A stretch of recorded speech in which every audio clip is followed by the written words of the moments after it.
Sarah Mitchell's hands trembled as she stared at the pile of medical bills spread across the tiny kitchen table in her Boston apartment. The dim glow of the overhead light cast long shadows over the stack of papers, each one a reminder of how little time she had left. Her 6-year-old daughter, Emma, was running out of options.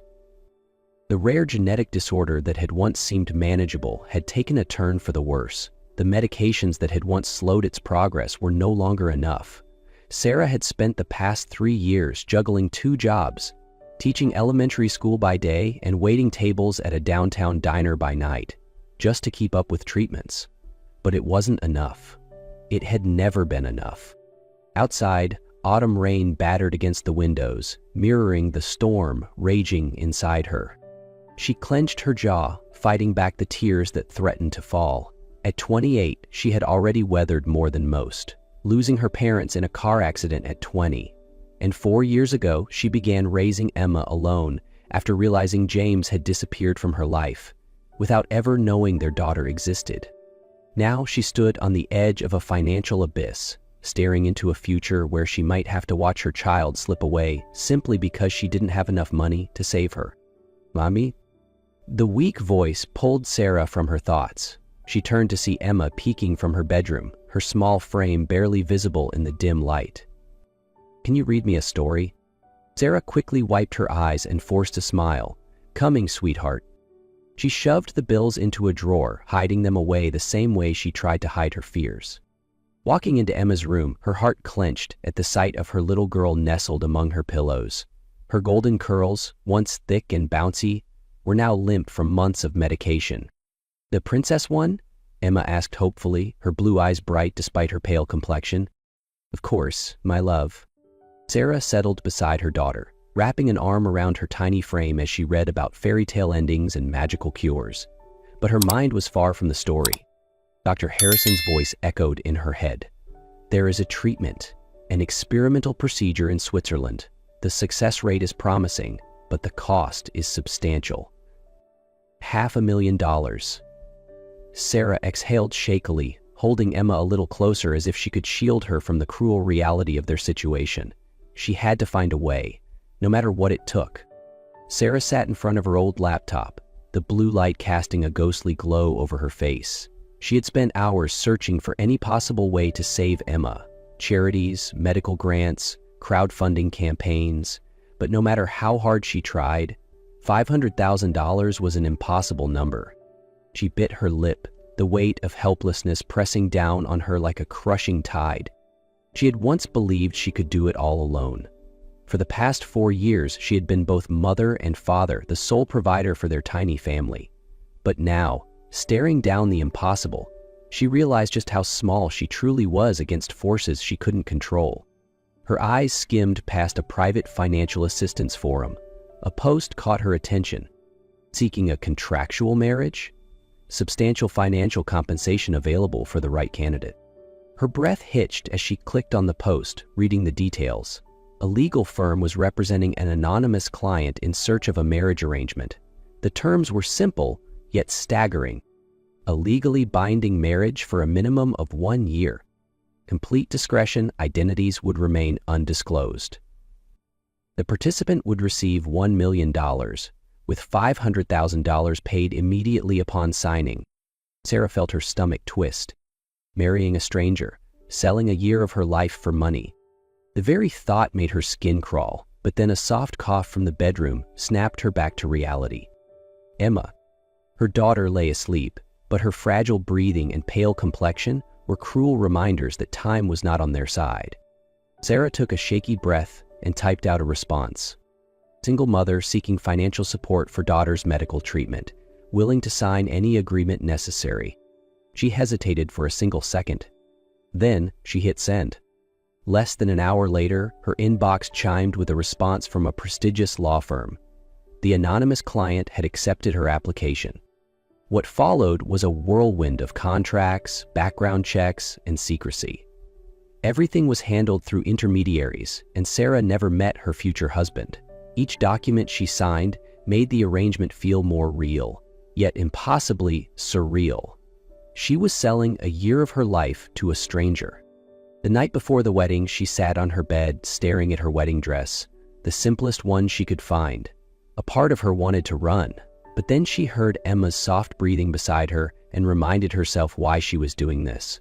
Tomorrow, she would become someone's wife, but more importantly, she would secure her daughter's future.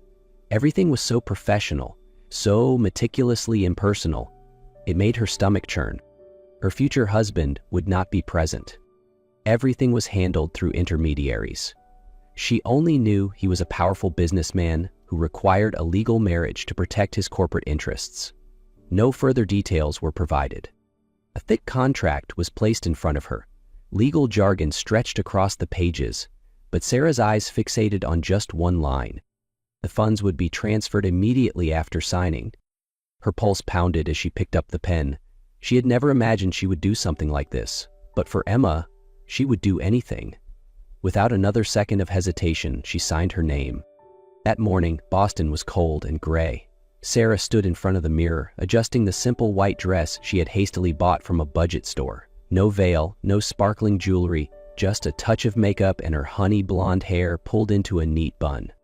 Today, she was marrying a man she had never met. "Mommy, you look so pretty."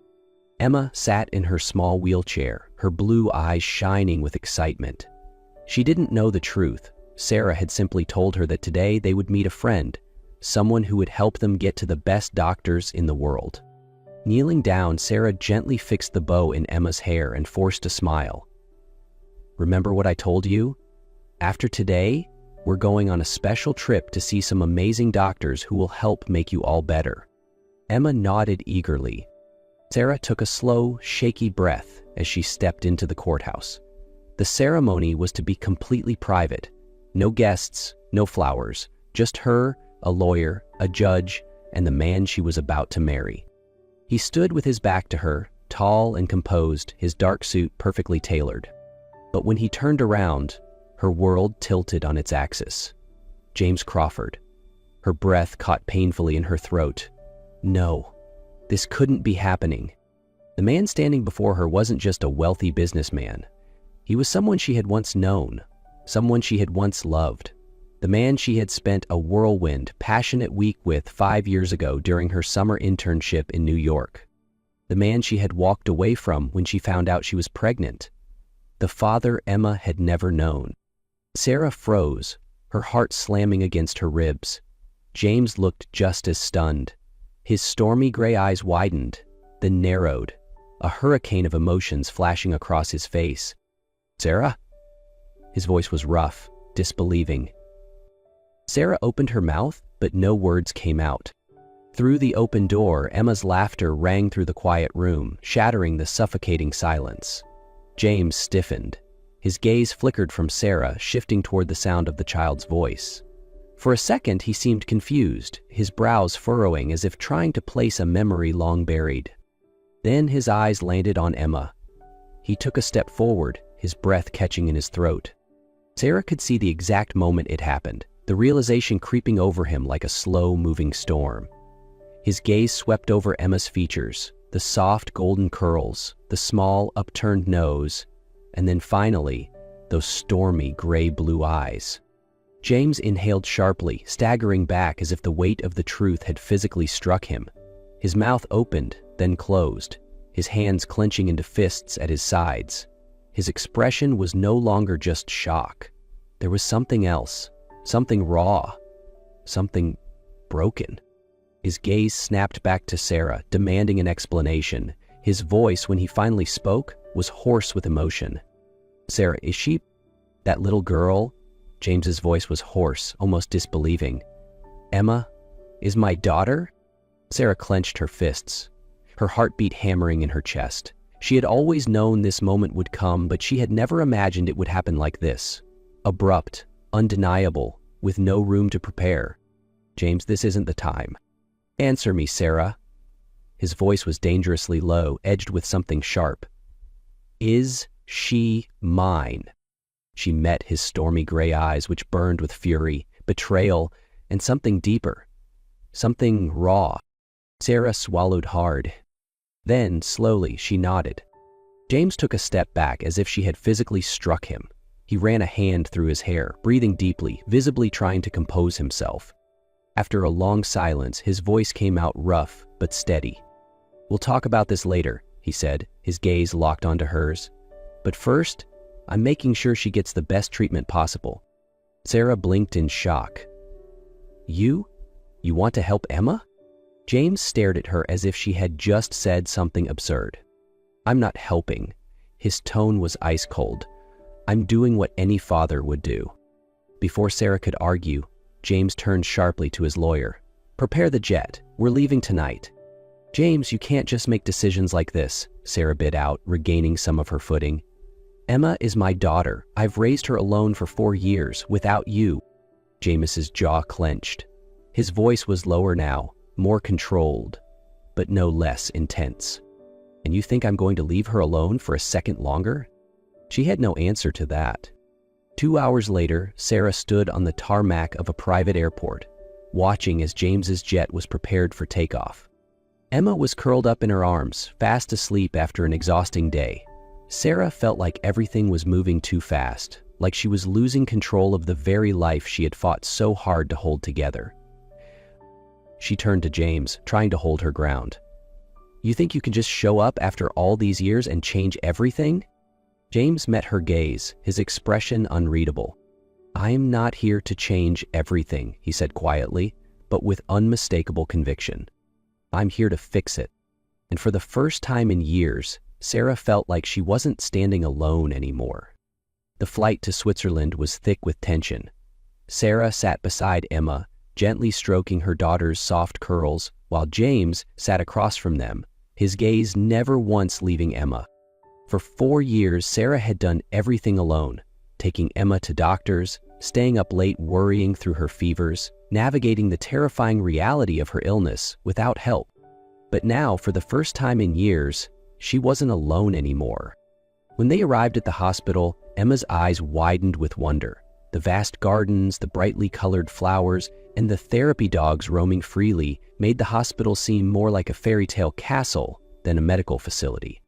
"Mommy, this place is so pretty," Emma whispered. Sarah smiled, but before she could say anything, James crouched down beside their daughter. "This is where you're going to get stronger, princess." His voice was deep and steady. "And I'll be right here with you, every step of the way." Sarah froze. For the first time, James had called himself her father. That night, Sarah jolted awake to the sound of Emma's cries. She rushed to her daughter's bedside, her heart pounding in terror as she saw Emma trembling, her small body racked with fever, her breathing rapid and shallow. Before Sarah could even react, James was already there. "Emma, I'm here." James scooped their daughter into his arms, holding her tightly. "Breathe with me, sweetheart. I've got you." Doctors and nurses rushed into the room, checking Emma's vitals. Sarah clutched her daughter's tiny hand, helplessness consuming her.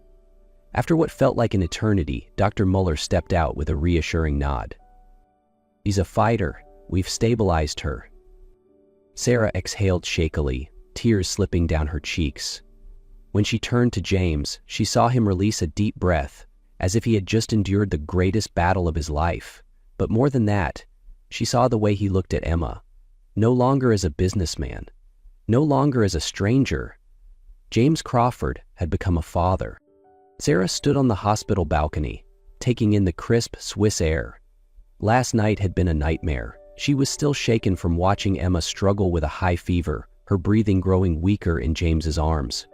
She had spent 4 years doing everything alone. But last night, James had been there. He had held Emma, calmed her when Sarah had nearly lost control. He hadn't left their daughter's bedside for a single moment. And Sarah couldn't deny the truth anymore. Emma needed him. Footsteps approached behind her. She didn't have to turn around to know it was James. He stood beside her, silent for a moment before speaking in a low, controlled voice. "Why didn't you tell me?" Sarah closed her eyes. She had been expecting this question. "You think I didn't want to?" She turned to face him, emotions from the past 4 years crashing into her all at once. "When I found out I was pregnant, I went back to the hotel, but you were gone. No note, no way to reach you. I called your office, but they said you were in Hong Kong for a business emergency." James's jaw tightened. I didn't know. I never got any messages or calls from you. Sarah let out a bitter laugh. Did you even try to find me, James? Or were you too busy with your fiancé? James froze. I never married Victoria. His voice dropped to almost a whisper. That engagement was nothing but a corporate strategy to save the company. I ended it the moment I found another way. Sarah felt her breath catch. I looked for you, Sarah. His voice was raw, almost desperate. I hired the best investigators. I searched through records, through your old apartment, your college. I called every number I could find, and every time I hit a dead end. It was like you never existed. James exhaled sharply, running a hand through his hair. Do you have any idea what that did to me? Sarah swallowed hard. She had made sure of that. Sarah's eyes widened. When my lawyers sent me the marriage contract application and I saw your name, I knew I couldn't ignore it. James held her gaze, his gray eyes burning with intensity. I didn't just want to save Emma. I wanted you back in my life. Sarah's heart pounded. James, it's too late. It's never too late, he whispered. Don't be afraid anymore, Sarah. We lost each other once. Let's not do it again. She hesitated. A part of her wanted to believe him. Another part was terrified. But then Emma's laughter rang from inside her hospital room, and Sarah realized something. Maybe some families weren't meant to be perfect from the start. Maybe some were built from second chances. The following weeks were filled with both hope and anxiety. Emma grew stronger by the day, her bright blue eyes full of life again, a life Sarah had been so afraid of losing. One afternoon, as the three of them sat on a bench in the hospital garden, Emma suddenly looked up at James, her face thoughtful. Daddy, she asked, tilting her head, are you really my dad? Sarah held her breath, her heart racing. James knelt down to Emma's level, his large hand gently wrapping around her tiny one. I've always been your dad, he said softly, even before I knew. Emma thought for a moment, then tightened her grip on his hand, her bright blue eyes shining. Then, can you be my daddy forever? James turned to Sarah, his gaze filled with unspoken words. He didn't just want to be Emma's father. He wanted a real family. Sarah swallowed hard, then nodded. A few days later, when Emma was officially discharged, James took them to a hilltop garden overlooking the shimmering waters of Lake Geneva. As the golden hues of sunset painted the sky, James suddenly dropped to one knee, opening a small velvet box with a sparkling ring inside. The first time, you married me because you had to, he smiled. This time, marry me because you want to. Sarah's throat tightened, tears slipping down her cheeks. She nodded. Yes. Emma clapped her hands excitedly. Does this mean we're going to have a happily ever after? James chuckled, wrapping them both in his arms. No, princess, he whispered. This is even better than a fairy tale. Because this is real.